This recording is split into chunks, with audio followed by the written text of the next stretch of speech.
Hello my dear YouTube family, good morning. তো আজকে আমি আবারও পুরনো পেঁপে বাগানের আপডেট দিচ্ছি। দেখতে পাচ্ছ এই পেঁপে গাছগুলি গত 3 মাস আগে লাগানো হয়েছিল। 3 মাস হয়ে গেছে, গ্রোথ কিন্তু বেশ ভালো হচ্ছে। ঠিক আছে, তো চলো ঘুরে ঘুরে দেখাচ্ছি বাকি গাছগুলিও।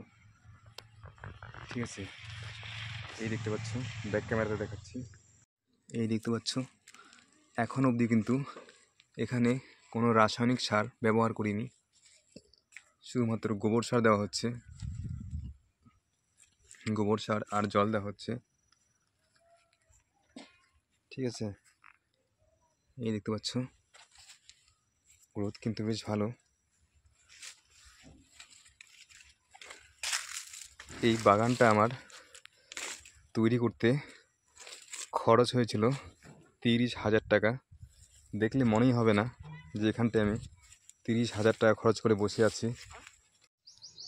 এই দেখতে পাচ্ছ, কাছ থেকে দেখলে কিন্তু গাছের গুঁড়িতে শুধু শুকনো গোবর দেখতে পাবে।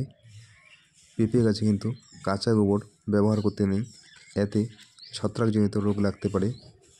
তাই আমি শুধু শুকনো গোবর ব্যবহার করেছি। এখন দেখতে পাবে আমি কীভাবে গোবর সার তৈরি করি। এটা হলো আমাদের বাড়ির ব্যাক এরিয়া। এখানটায় গরুর গোবরগুলো রাখা হয়, পচানো হয়।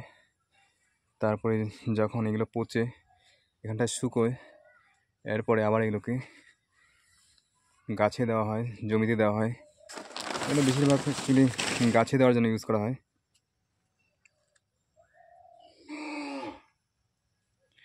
এই দেখতে পাচ্ছ পচে কী সুন্দর সার হচ্ছে,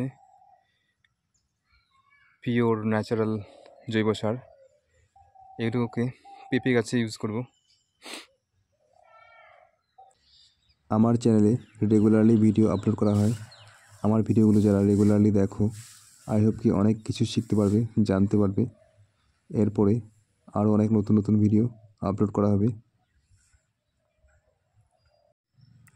এই গার্ডেনটাতে কিছুক্ষণ আগেই জল দিয়ে দিয়েছিলাম, তাই মাটিগুলো ভেজা ভেজা, গোবরগিরিও ভেজা ভেজা মনে হচ্ছে, বাট এগুলো কিন্তু শুকনো গোবর।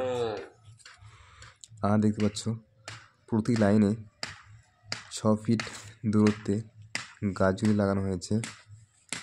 এই দেখতে পাচ্ছ, আর মনে হয় 1 মাসের মধ্যেই ফুল চলে আসবে। তো আর কিছুদিন অপেক্ষা করে দেখতে পারবে এই গাছের ফলগুলি কেমন হয়। পরবর্তী ভিডিও আপলোড করব। তো তোমরা যদি কেউ নতুন পেঁপে বাগান করতে চাও, আমার সাথে কন্ট্যাক্ট করো। আমার এখানে নতুন পেঁপে চারা পাওয়া যায়। আর কিছুদিনের মধ্যেই নতুন চারা রেডি হয়ে যাবে। কার কতগুলো লাগবে বুকিং করে রাখতে পারো। আর ভিডিওটা যদি ভালো লাগে অবশ্যই ভিডিওটাতে একটা লাইক করে দেবে। আমি অনেক ব্যস্ততার মধ্যে তোমাদের সঙ্গে ভিডিওগুলি শেয়ার করি।